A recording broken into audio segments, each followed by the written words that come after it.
কৃষ্ণ ভক্ত সুশোভন মন্ডল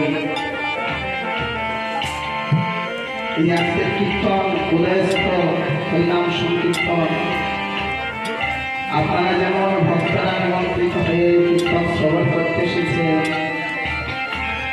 আমিও এই প্রথম আপনাদের মতো ভক্তের চরণগুলি পাওয়ার জন্য এই আঙ্গায় ছুটে এসেছি অনেক দূর থেকে।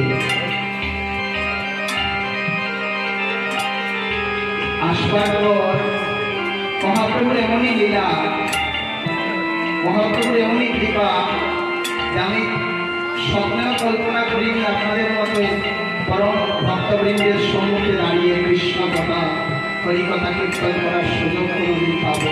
কিন্তু আমার দাদা আসবার করি বলছেন যে আমি তাই সবার সঙ্গে একটু সংকীর্তনে সম্মিলিত হওয়ার জন্য।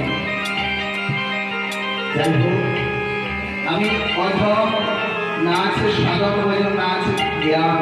কৃষ্ণ কথা বলার মতো তেমনি জ্ঞান নাই, সুর নাই, ভাষাও নাই। প্রভু দুঃসাহস করেই ভক্তবৃন্দের সম্মুখে দাঁড়িয়েছি।